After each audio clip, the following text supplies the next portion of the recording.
हम डिस्कस करते हैं बाइल सॉल्ट्स को। बाइल सॉल्ट्स की फॉर्मेशन किस तरह से होती है बॉडी में, दैन उनकी सर्कुलेशन कैसे होती है और क्या क्या फंक्शंस परफॉर्म करते हैं bile salts in our body. First of all हम डिफ़ाइन करते हैं कि what are bile salts. Bile salts हमारे पास सोडियम और पोटाशियम सॉल्ट्स होते हैं of bile acids which are conjugated with glycine और टॉरिन। ये इनकी डेफिनेशन है कि सोडियम और पोटाशियम सॉल्ट्स होते हैं ऑफ बाइल एसिड्स। फॉर्मेशन कैसे होती है? बाइल सॉल्ट्स हमारे पास बाइल एसिड्स से बनते हैं in humans, namely cholic acid and chenodeoxycholic acid. इनसे ये हमारे पास बन रहे होते हैं इन ह्यूमंस। और जो हमारे पास कोलिक एसिड और कीनोडीऑक्सीकोलिक एसिड होते हैं ये हमारे पास लीवर में बनते हैं और इंटेस्टाइन में एंटर हो जाते हैं through bile. And due to the bacterial action in intestine हमारे पास जो प्राइमरी बाइल एसिड्स होते हैं वो कन्वर्ट हो जाते हैं सेकेंडरी बाइल एसिड्स में। प्राइमरी बाइल एसिड्स हमारे पास थे colic acid and chenodeoxycholic acid.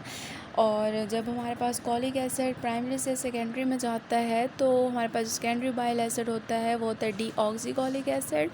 और हमारे पास जब कोलिक एसिड कन्वर्ट होगा वो हमारे पास जाएगा डीऑक्सीकोलिक एसिड में। और जब कीनोडीऑक्सीकोलिक एसिड कन्वर्ट होगा प्राइमरी बाइल एसिड से सेकेंडरी बाइल एसिड में तो वो कन्वर्ट हो जाता है लिथोकोलिक एसिड में।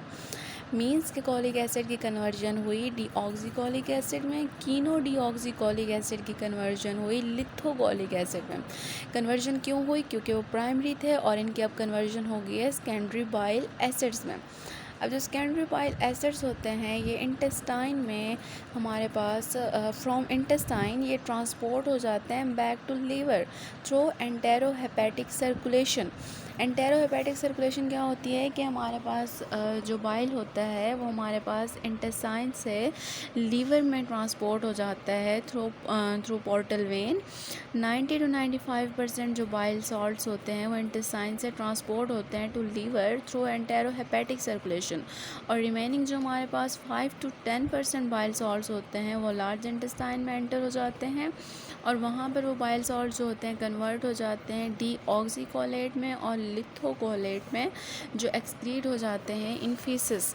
लीवर में जो सेकेंडरी बाइल एसिड्स होते हैं वो कॉन्जुगेट होते हैं ग्लाइसिन के साथ और टॉरिन के साथ और वो कॉन्जुगेटेड बाइल एसिड्स बना देते हैं जिनको हम ग्लाइकोकोलिक एसिड कहते हैं और टोरोकोलिक एसिड कहते हैं।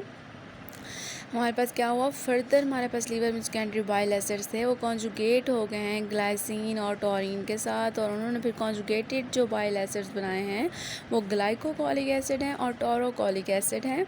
ये बाइल एसिड जो होते हैं फर्दर कंबाइन हो जाते हैं सोडियम और पोटाशियम आयंस के साथ और ये क्या बनाते हैं सॉल्ट्स बना देते हैं।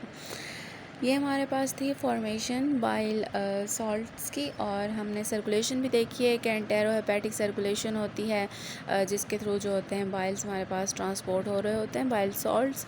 और अगर हम इनके फंक्शंस को देखें तो बाइल सॉल्ट्स के फंक्शन में हमारे पास इमल्सिफिकेशन ऑफ फैट्स कराते हैं। ये इमल्सिफिकेशन वो प्रोसेस होता है जिसमें जो फ़ैट होती है वो छोटे छोटे पीसीस में उसकी ब्रेक डाउन होती है। डिफरेंट एंजाइम्स होते हैं, लिपोलाइटिक एंजाइम्स होते हैं और डिफरेंट एंजाइम्स के थ्रू हमारे पास इमल्सिफिकेशन होती है फ़ैट की और उसमें जो रोल प्ले कर रहे होते हैं बाइल सॉल्ट्स करा रहे होते हैं। सेकंड हमारे पास जो फंक्शन होता है वो होता है एब्जॉर्प्शन ऑफ फैट। ये एब्जॉर्प्शन भी करा रहे होते हैं हमारे पास। इसके अलावा इनका जो एक्शन होता है वो होता है लैक्सेटिव फंक्शन होता है। ये एक्ट करते हैं as a laxative action agent. Laxative agent मतलब ये ना हमारे पास इंड्यूस कराते हैं डेफिकेशन को।